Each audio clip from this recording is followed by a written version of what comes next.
This year we're doing something I think quite exciting. We're doing a complete thematic season. So for 2013-2014, most of the pieces we're doing are somehow related to Shakespeare or based upon Shakespeare's texts and plays. We're trying to look at how Shakespeare translates into opera. We decided to collaborate with Paul Yachnin, who is the Shakespeare professor here at McGill University, Paul Hopkins, who is the artistic director of Repercussion Theater, and work with the students for these big all-day master classes on Shakespeare. The first one we called Shakespeare Boot Camp. So the first thing that I would do as an actor, if I get Shakespeare texts, is make sure that I understand what I'm saying. It's a bit of an experiment, looking into Shakespeare, examining the tools that one would use to act Shakespeare, and and therefore would use also to be an actor, period. So we're using Shakespeare as a means of exploring that. And then we'll see how that reflects and deepens their ability to perform opera. First thing we did at the workshop was an intensive study of one of Shakespeare's sonnets. And we started off with a very good reading by the student, Jeff. When in disgrace with fortune and men's eyes, I all alone beweep my outcast state. And Jeff is an actor, but all of us in the room got into its complexity, its psychological complexity, its philosophical complexity, its poetic complexity. And then Jeff read it again. And it was electrifying. He found so much more that was in it. That then I disdain the thought of altering my position with Elvis. You'd think it's like, oh, okay, well, it's in English, it should be easier to understand it, but it's not, because it's Shakespeare and the language is built in with so much flourish, and there's just so many metaphors, and part of what we were working on this workshop was trying to paraphrase that and really understand it. First thing that we are doing actually this September 21st is Sonnets and Songs. It's called a Shakespeare Serenade. The idea for this is that 16 singers come together and sing a song, each one of them, by a different composer based on Shakespeare texts. Come away, death, and in sad sadness let me be laid. Fly. I know the history of the texts, I know the history of Shakespearean performance, I know what all the words mean, or almost all the words mean. Song in its entirety is about death. As we've noticed, most of Shakespeare is about death. So I can help people understand what they're saying or what they're singing. And people speak better and they sing better if they understand the words. For me, I'm a big nerd with words, so I think it makes a big difference to be so specific.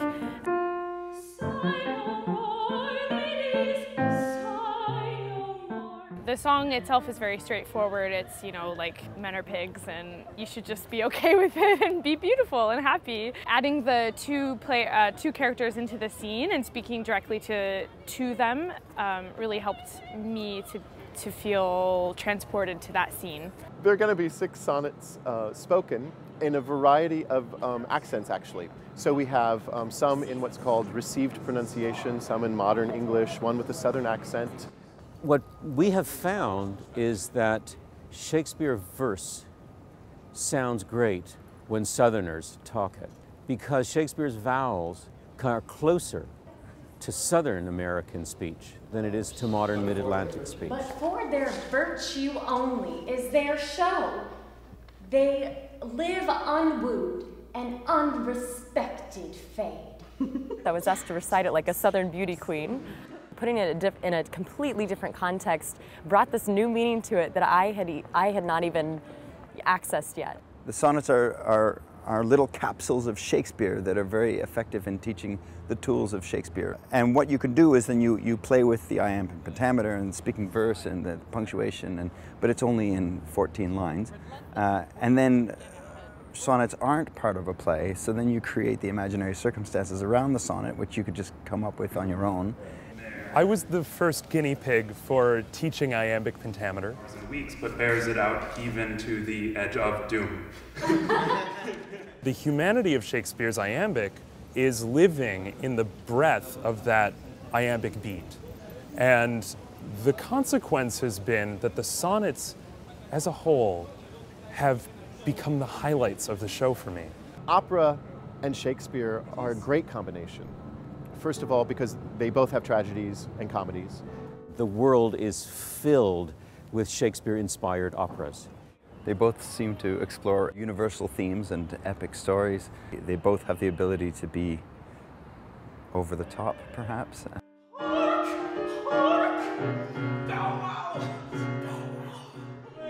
We are all singers, and as such, we approach the music very easily. Saturday allowed us to access the music of the words. The workshop introduced us to this idea of translating the words into something that's more personal, and then translating it back into what Shakespeare wrote, and finding the perfection in the way that Shakespeare set those words in a sonnet, in a song, and bringing those to life in a way that was unique to us and to the right now. You know, we did a solid 6.5 hours of Shakespeare in one day.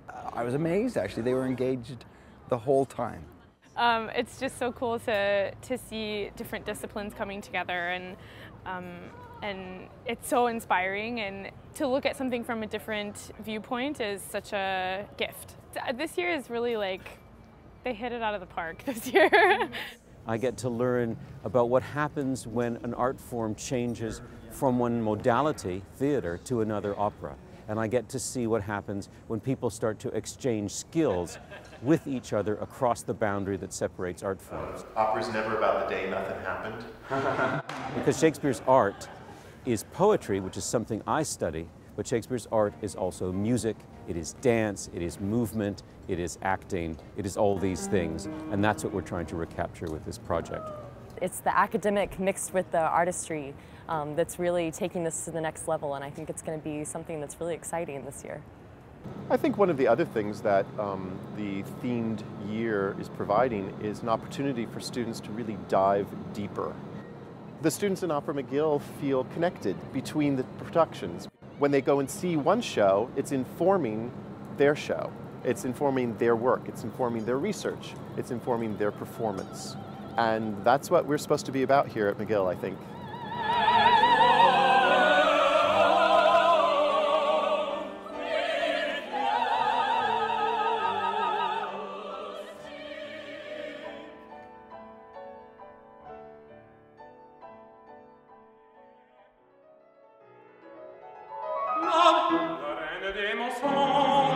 It's beautiful autumn on the McGill campus.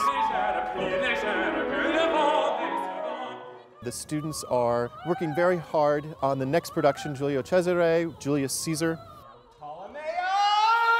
They're also working on learning A Midsummer Night's Dream. Whose flute? Great. The whole project is an experiment where we're bringing together opera and theatrical practice and literary study. And the students are not guinea pigs. The students are fellow researchers in this project. You have rosy cheeks. I have rosy cheeks. You have rosy cheeks. The thing that was exciting about the second Shakespeare session was that we did an entire hour of acting techniques with Paul Hopkins. I pulled out some Meisner technique. There's a fundamental exercise in the Meisner methodology called the repetition exercise. There's a lion on your shirt. There's a lion on my shirt. So I really wanted to teach them that and get them connected to each other and really, you know, just being themselves and being authentic and listening to impulses and listening to each other. When we're doing operas, it's like so much is decided for us. How do we make it honest?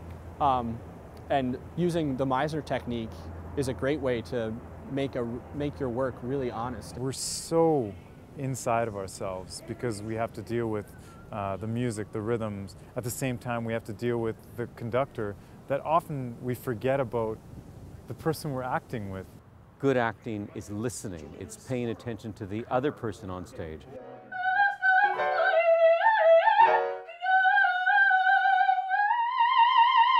So right now they are working on the music, and when that happens, typically a singer stops thinking about the text and they just think about what are the notes, what are the rhythms, what do I have to do to learn this music? And it was great to take a step back, think about the text, think about the Shakespeare, think about the source material, and then how is that transferring? How did that Shakespeare work its way in? One Titania, and one Titania, yeah. So Titania.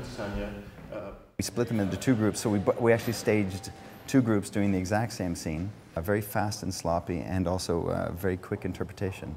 And I think by doing that, one of the things we did was we just let them play with it. We just let them see all the sort of possibilities without getting too precious about anything. Your mother and Master Peas Cod, your father, good Master Peas Blossom. Bottom, can I stop you and ask you what happened? When did you become such a courtier? The way both Pauls approach the music is from the text, because that's where they come from.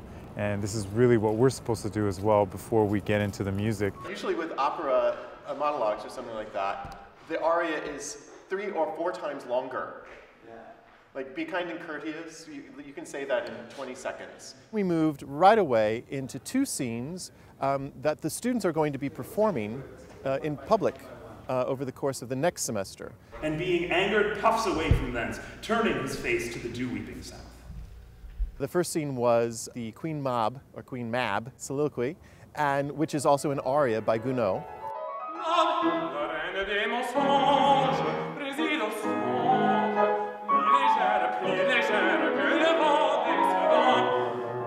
The operatic version really loses a lot of the political commentary. The music brought a whole other dimension, an erotic element that is not there in Shakespeare's text. So the social went out, the erotic came in.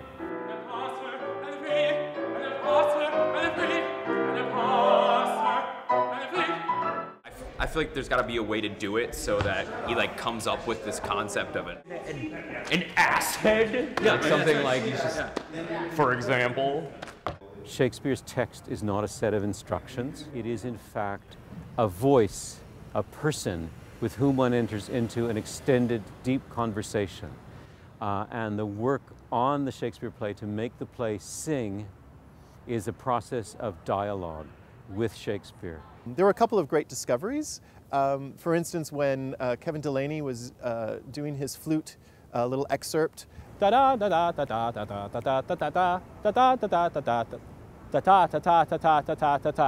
and he broke into very awkward iambic pentameter. Most radiant Hermes, most lily white of you. He's a pretty timid, bad actor. I just put on a little bit of bad Shakespeare. As true as truest horse, that yet would never tire, I'll meet thee, Pyramus, at Lily's tomb. Highness to man. Chelsea and I are both performing the role of Titania in Britain's A Midsummer Night's Dream in January. She's a fairy queen and beautiful and light, and really the things that she's saying and the things that she does to the creatures in her kingdom are quite dark. Steal from the humble bees, and for night tapers crop their waxen thighs, and light them at the fiery glowworm's eyes. So you can get caught up in the beauty of it without knowing what she does to the beauty. We did something that we had not anticipated. We took the aria, Be Kind and Courteous, and inserted it into the Shakespeare scene and got sort of a new genre where they did the scene of the Shakespeare right up to the aria. Then I started playing, and the Titanias both broke into song. And Titania, who's sleeping in the wood, wakes up. She's been enchanted, so as soon as she sees Bottom, she falls madly, desperately in love with him. Be kind and courteous to us gentlemen, in his looks and gown in his arms, feed him with apricots and jellies. Acting first, it definitely made a difference. We talked about a lot of specifics in the text that I hadn't necessarily thought of before. Having more context made singing the aria a bit easier. Well, when I sing in other languages, you have to translate it and you have to know the history of it. But with English, it's really easy to push that aside. So going through the translation of Shakespeare and going through the literary history changes the way I sing it. You could see it reflected in their performance. And their voices, you could tell that they weren't worrying as much about their voices, and to me, their voices actually bloomed. The iambic pentameter like changed my life. Wow. In terms of how I saw the words and chose to accentuate different words that I would have never thought of before. She used to do drugs and now she no longer does them. There are lots of little changes that are happening. There are lots of connections that are being made.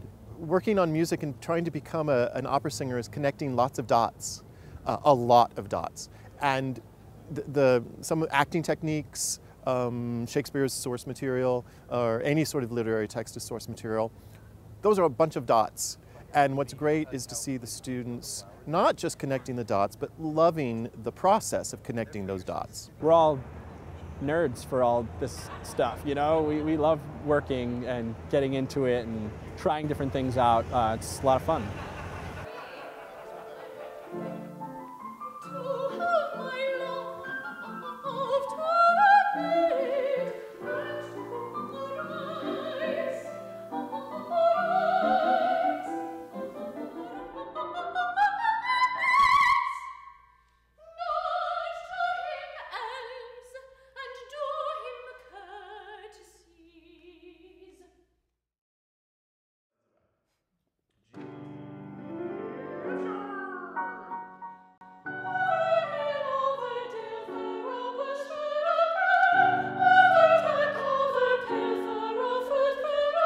Here we are at the end of the semester. A lot has happened, not just in our little Shakespeare world, but also at Opera McGill.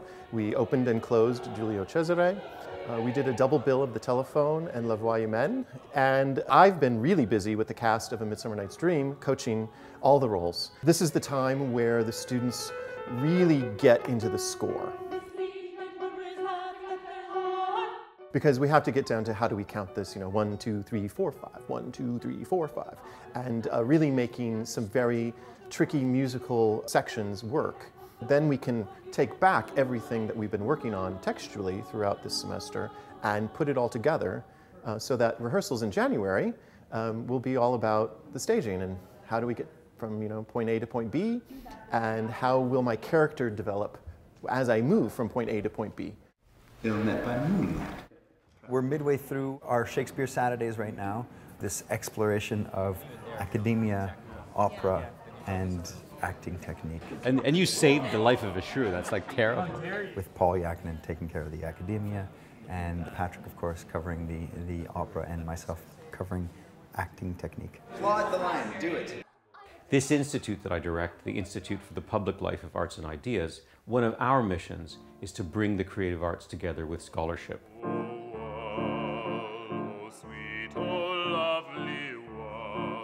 And the fit between Shakespeare's text and Britten's score is excellent and informative, and a great place to begin to study what happens when an art form like theater crosses the boundary into opera.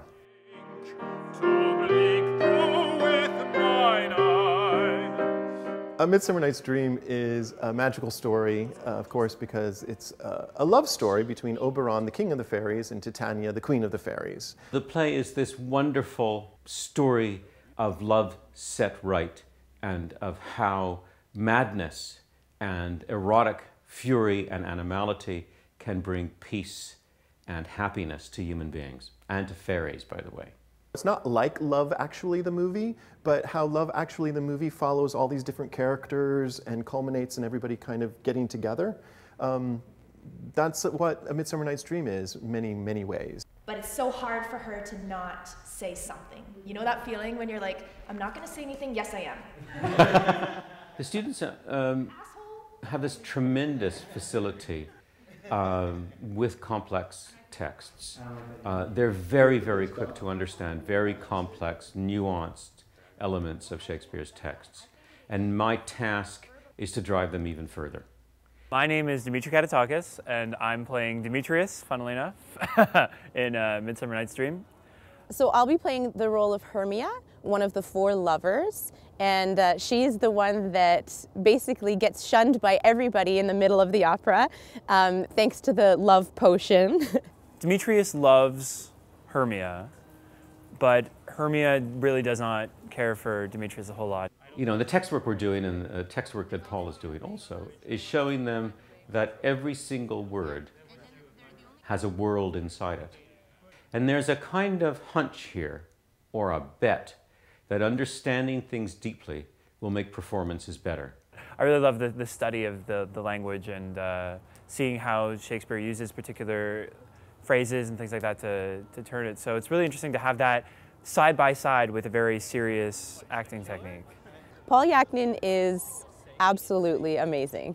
The little 15-minute times that we have with him just going through and speaking the text and asking questions to him and to each other, to me that work is invaluable, and that's really telling for how we are in the end going to act and perform that piece. Now I perceive that she hath made compare between our statures. She hath urged her height forsooth. Opera can be so sort of grandiose and over the top, so I just want to root these guys in something authentic. The next technique that I showed them would be another layer of script analysis, which is actioning. I greet you. Okay. Did you greet her? No. Okay, good. Do it. I greet you. Essentially breaking down what the character says and what the character is doing, or breaking down what they say and interpreting that as actions. The character could be teaching, he could be directing, he could be scolding, he could be mocking, he could be taunting. There's a variety of actions. It's a really basic acting technique. Thus die I. Thus. Thus. Thus. I kill myself. Oh no, informing the audience. Now am I dead. So I've been introducing them to that. We tried it with the Shakespeare text, and we also did it with the libretto. Because it can easily be applied to Shakespeare, it can be applied to modern text, and I think it can also be applied to opera. Truly giving a heartfelt, honest acting performance is hard when you're singing, because often the way we're taught, singing is all about knowing yourself, and it's almost a very selfish act. You're breathing, you're supporting, you're doing all these things, and you have technique, and it's very inward. But scene work really is all about responding to the situation and your partners, which are always fluctuating. So at the same time, you have to be insanely aware of yourself, because you have to nail the next phrase or whatever. You have to be living in the world of your partners.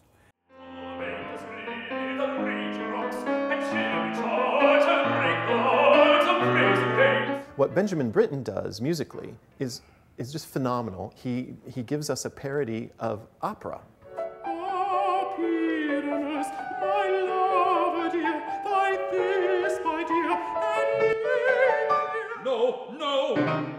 It's really the opera Pyramus and Thisbe. And so the music completely changes, and Bottom sings sort of this bel canto arioso thing that goes all in the wrong direction. Flute is trying to sing way too high, and his voice is constantly breaking.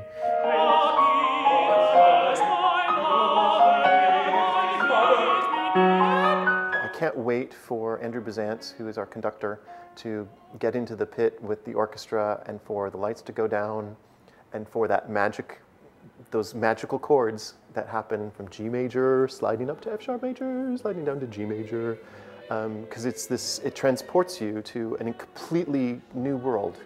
And that's really the power of Britten's music.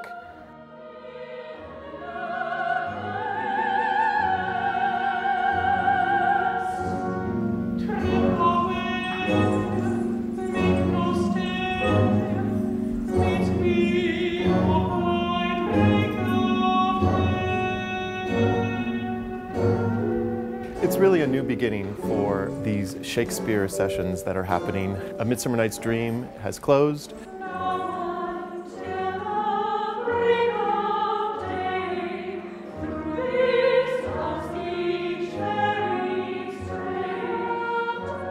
It was very successful, wonderful audiences, wonderful performances by the students. Now we're on to sort of a brighter day. and gentlemen in England now abed shall think themselves accursed they were not here. Our last Shakespeare workshop, the tables got turned. I thought you could have moved through that. Instead of Paul Hopkins teaching us about things, we were sharing some of our knowledge and craft back. Last Saturday was sort of the most experimental of our Saturdays so far. We brought in a bunch of professional actors from Montreal to enter into a dialogue about the difference between the craft of acting Shakespeare and opera. The actors were completely engaged and fascinated by what the opera students had to say, and to hear the opera students talk with such tremendous expertise about their field was just wonderful. Let me not to the marriage of true minds. That's what we try to find, and that has to do with breath placement. I think we had a breakthrough. We'd already mentioned, well, maybe what we need to do is develop a musical vocabulary for Shakespeare performance. We few, we happy few, we band of brothers. That what we should do is try out a speech, and then we would ask Patrick and the other musicians to score it and to use the lexicon of musical performance to describe the speech as the actor had performed it. If we are marked to die, we are enough to do our country loss. The first part of scoring it was just listening to what they did. So it would be like listening to the solo line, like the oboe. This is what the oboe is doing. And we follow along and say, okay, you're taking more time there, you're louder here, you're softer here. But then the element of hearing the orchestra underneath them, I think, relates to the idea of seeing a movie without its soundtrack. Most people could probably imagine at certain moments in the movie, the strings swell here at a big romantic moment, or it's a little bit scary, so it's a different feel. And I think that's what we experienced watching the actors perform these scenes. Someone give me an F, you know. Crispin's Day! Yeah. I think there's musicality in a lot of authors. Then you came back in a little louder and a little higher. Certainly my favorite author, Ernest Hemingway, I hear a music when I read his books. The music that's in Shakespeare is literally in the mouth sometimes, in the vowels, in the vowel choices. Things are wrong in your own world and you might quickly make it right. Actors, they find this, you know, instinctually probably, and they play with their voice in a way. What we were doing was sort of artificially playing with it, in many ways out of context, just to try to find a vocabulary that worked between the actors and the musicians. It was a statement, but you ended up going up at the end too. Acting now has become much more a part of the singing experience and the operatic experience, because we are in the world of HD, we're in the world of opera on film.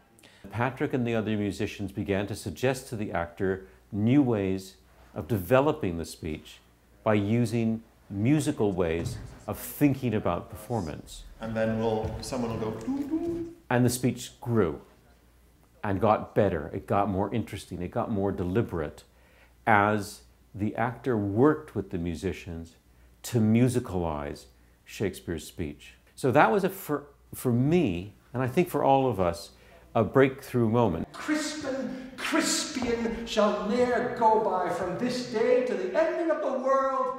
A Midsummer Night's Dream by Benjamin Britten makes a lot of sense when viewed simply from this idea of scoring Shakespeare. The eye of man hath not heard, the ear of man hath not seen. The idea of these lines that Shakespeare wrote, how should they be spoken? And then looking at A Midsummer Night's Dream and thinking, God, he just got it so perfect. So much of bottom, he just right on the money. What my dream was, what my dream was. I look back and think about A Midsummer Night's Dream, and I think about Benjamin Britten and how terrific he was at setting text. And that day really reaffirmed for me how great a composer he was. Autumn's dream, Bottom's dream, because it hath no bottom. The kind of stigma or stereotyping is that singers and actors, oh, we're so different, but meeting with them it showed us that it's very much the same. Opera is not realistic. We don't walk around singing to each other. I don't have an orchestra following me and costumes all the time. And Shakespeare in the same way. We don't speak that way. And so going to a Shakespeare play automatically puts you in a different universe, much the same way that opera does. I work a lot of the time in my coachings with trying to get the singers to imagine a soundtrack to their opera aria that might be slightly different than what the composer wrote. Just trying to access imagination. I have to say nowadays, imagination is hard to find sometimes, and we don't play with it enough, and it was a fun day of play. Ah, for a muse of fire that would ascend the brightest heaven of invention. And then, of course, looking forward toward the Shakespeare Scenes program on March 21st. A very exciting evening where we are performing both the Shakespeare play and the operatic treatment, and the Capuletti e Montecchi, which is the Bellini opera that we're doing on March 20th and 22nd. The original intuition that I think Paul Hopkins came up with is right, that we can do this kind of skills exchange with opera and theater in ways that will be beneficial for both. And what we saw last Saturday was that we can begin to build an actual new practice of Shakespeare performance together with a new understanding and appreciation and discipline about Shakespeare's poetry. Well, the vocabulary is different, but what we do is the same. We're really about, it's about interpreting art and looking at these pieces of text or these pieces of music and trying to make them our own. I've never heard it done that way. This is an experiment. We're researching. We're kind of delving in, kind of going, how can we do this differently? How can we take opera and how can we take acting Shakespeare to another level? And this is exciting. It's great that we have this opportunity to do this kind of thing. That fought with us upon St. Crispin's Day!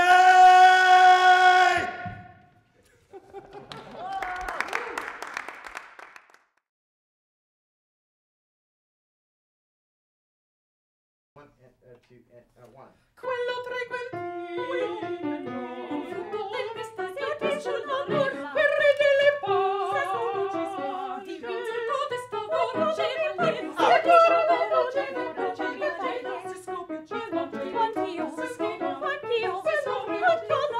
quel by day or night, or any kind of light, with all his might, for thee to fight John Falstaff.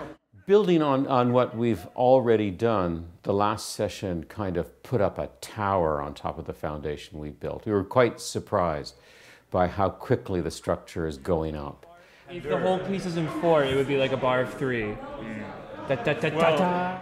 They took to this idea of scoring Shakespeare with no hesitation. We can apply how we work in music to this very foreign thing of Shakespeare, which I think for many of them is no longer foreign. I think they have a good handle on it. I think many of them are in no way, shape, or form afraid of Shakespeare at all. Are you kidding? I think Shakespeare invented the "that's what she said" joke. We would watch someone act the text, not sing, just act it, and one of the musicians would score it, meaning they would use musical notation to denote what things the actor was doing.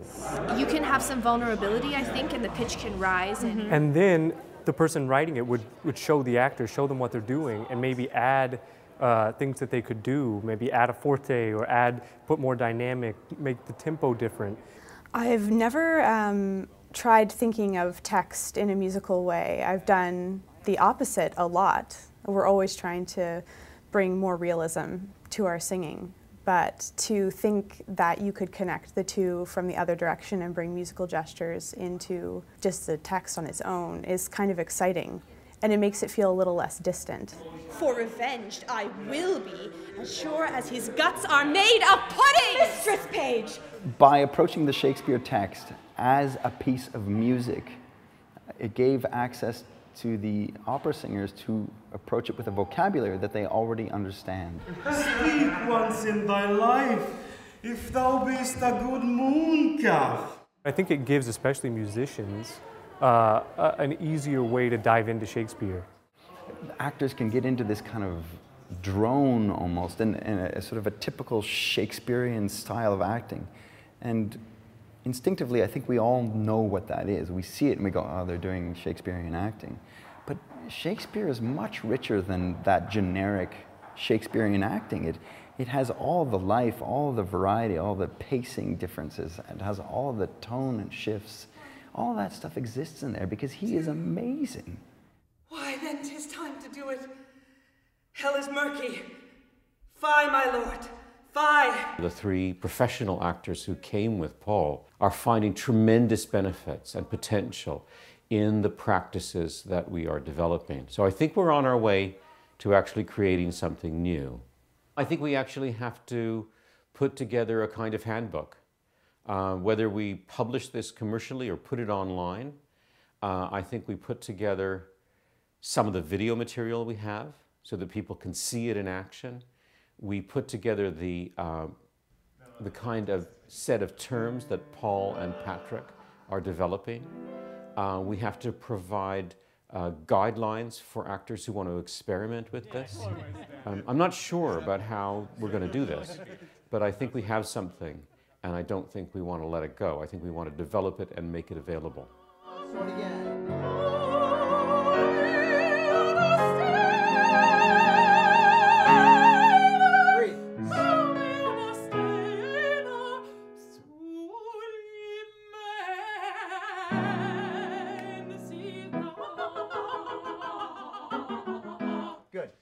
One of the things that's going to make this scenes program special is that it's not just they got the assignments, they learned their parts, they coached it, and now they've been directed.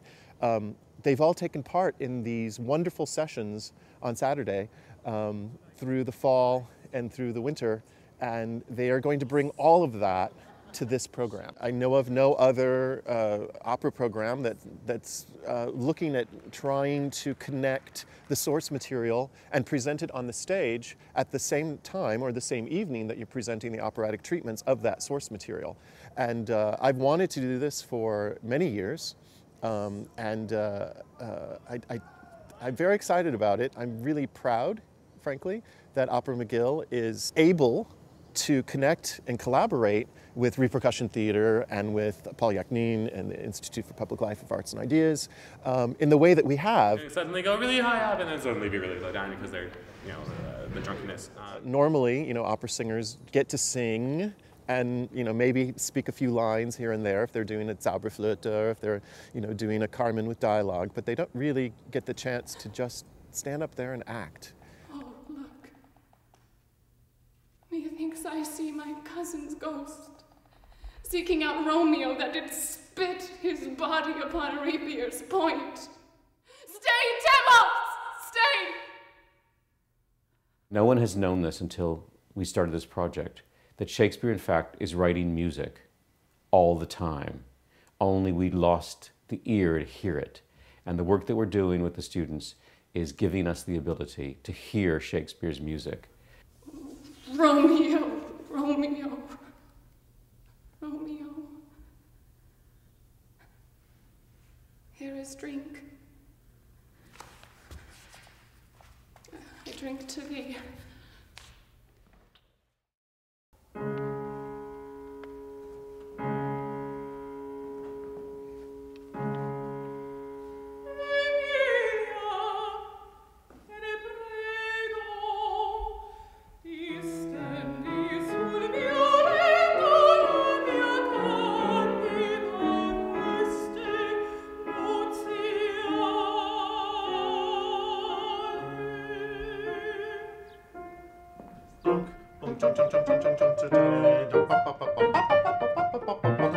For the year of Shakespeare, this was the final project to go up on its feet.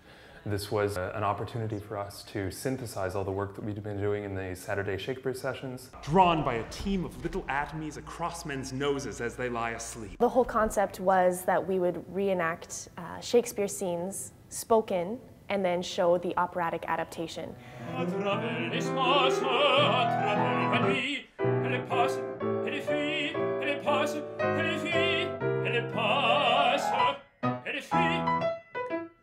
The work that we had done throughout the 2 semesters really, there was a major impact with a number of those scenes. That's right, particularly the scenes that we worked with the actors on, like the Lady Macbeth scene sort of stands out to me, the Otello, Merry Wives of Windsor, and Mercutio as well. That was really great work that we had done over a long period of time. It just gave them a great depth of knowledge of the text.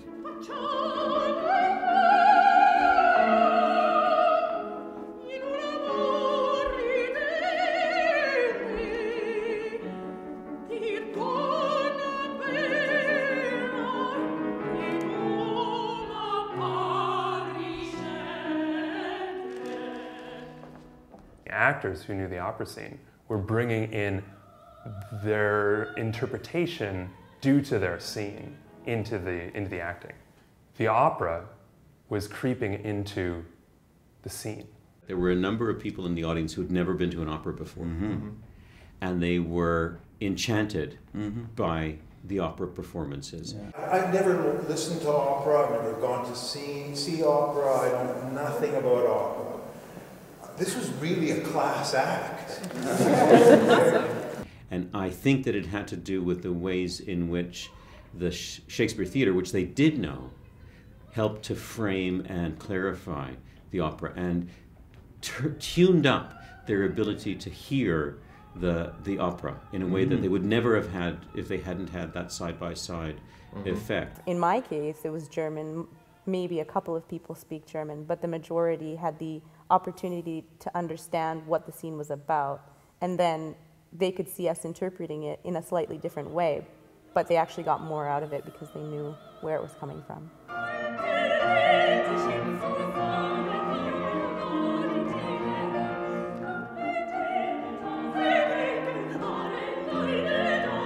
It's ironic, but it might be true that the 2 most forbidding edifices in Western culture, Shakespeare and opera, if you put them together, they get much more user-friendly.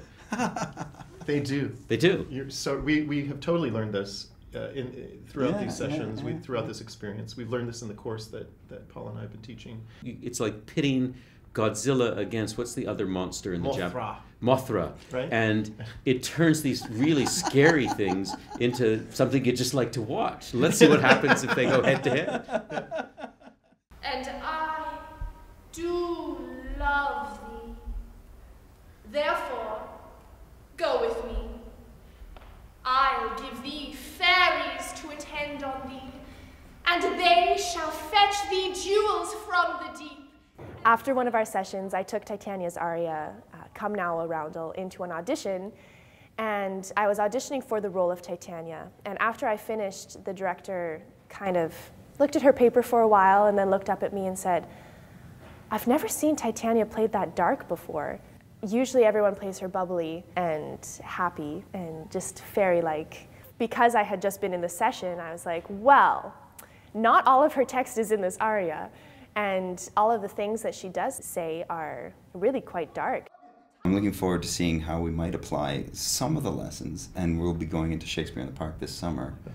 In particular, I think I'll look at those chorus speeches in Henry V and just see how, in a way, those chorus speeches might musically set the tone for the action that is about to follow. Yeah. So, again, just learning about the vocabulary, the immense vocabulary that, that you use in opera and in music, and trying to apply some of that precise analysis of sound and rhythm, it just opened up a whole new world to me as a director.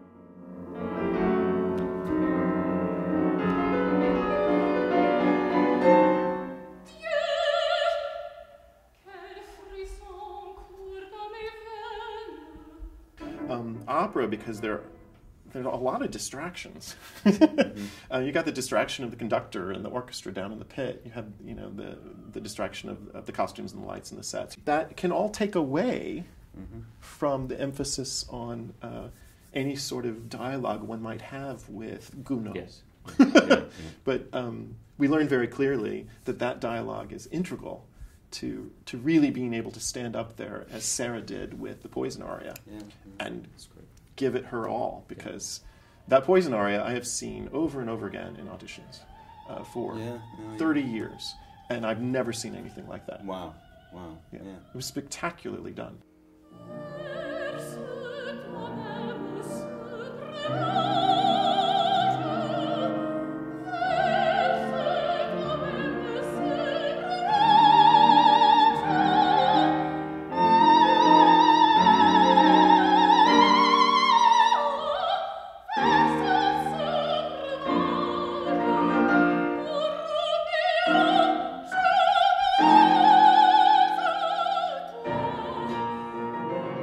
Having a focus, a theme in the year was really helpful to the program, to the students, to my audience. Yes. And so next year, plugging the year, next year for 2014-2015, the pieces that we're doing are either pieces that were written during World War I, or they're going to be set during World War I to commemorate the start of 1914, 2014. And it'll be a different type of year, but it'll be a focal point. You know, that's what we had this year through this Shakespeare lens. I exclaim, how can it be? That's the difference. And the thing that I think my students learned was that their instrument was not just their voice. That their instrument was their body. Their instrument was the way they were needing to paraphrase something. Right. The work that they needed to do on the text.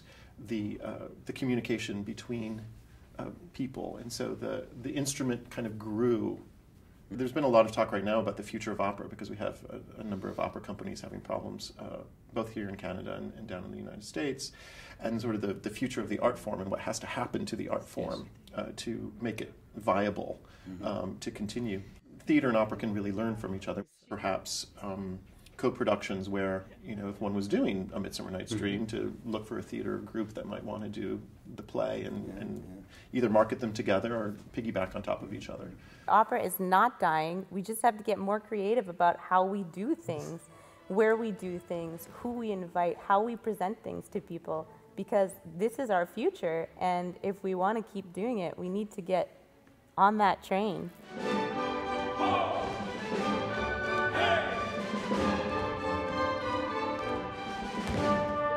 Yeah, and the thing I think a lot of the younger generation don't really realize is that opera, Shakespeare, hundreds of years have passed, and yet the stories that we see on TV or in movies are based on what these people wrote. This year demonstrated that to me again. It gives us a heart to know that opera has a place that still touches people, and to see new people discovering it every day.